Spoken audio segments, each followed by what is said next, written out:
Hiroshima Nagasaki ദിനം പ്രസംഗം. മാന്യസദസ്സിന് വന്ദനം. ബഹുമാനപ്പെട്ട അധ്യാപകരെ, രക്ഷിതാക്കളെ, എൻ്റെ പ്രിയ കൂട്ടുകാരെ,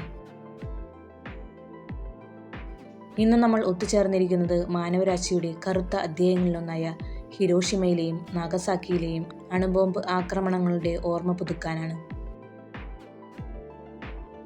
1945 ഓഗസ്റ്റ് 6 ഹിരോഷിമയിലും തുടർന്ന് ഓഗസ്റ്റ് 9 നാഗസാക്കിയിലും അമേരിക്കൻ ഐക്യനാടുകൾ നടത്തിയ അണുബോംബ് വർഷം ലോക മനസാക്ഷിയെ ഞെട്ടിച്ച ഒരു ദുരന്തമായിരുന്നു.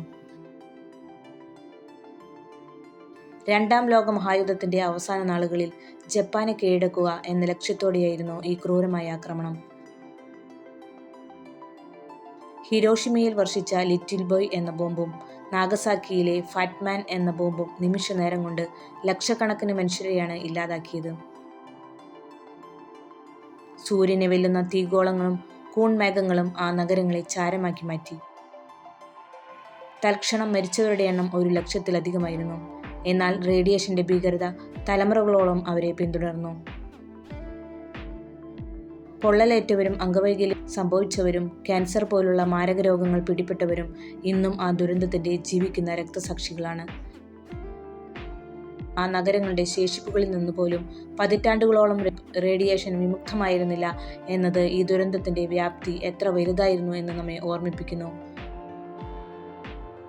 ഹിരോഷിമയും നാഗസാക്കിയും നമ്മെ പഠിപ്പിക്കുന്ന പാഠങ്ങൾ വളരെ വലുതാണ്. യുദ്ധം എപ്പോഴും നാശവും ദുരിതവും മാത്രമേ നൽകൂ.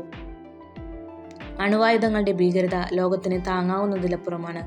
ഒരു നിമിഷത്തെ അവിവേകം ഒരുപാട് തലമുറകളുടെ ഭാവിയെയാണ് ഇല്ലാതാക്കുന്നത് എന്ന് ഈ സംഭവം നമ്മെ ഓർമ്മിപ്പിക്കുന്നു. ഇന്നും ലോകത്തിന്റെ പല ഭാഗങ്ങളിലും യുദ്ധങ്ങളും സംഘർഷങ്ങളും നടക്കുന്നുണ്ട്. ഓരോ യുദ്ധവും നമ്മെ ഓർമ്മിപ്പിക്കുന്നത് ഹിരോഷിമയുടെയും നാഗസാക്കിയുടെയും ദുരന്തമാണ്. സമാധാനമാണ് ഏറ്റവും വലിയ ശക്തിയെന്നും പരസ്പര സ്നേഹത്തിലൂടെയും സഹകരണത്തിലൂടെയും മാത്രമേ നമുക്ക് ഒരു നല്ല ലോകം കെട്ടിപ്പടുക്കാൻ സാധിക്കൂ എന്നും നാം തിരിച്ചറിയണം.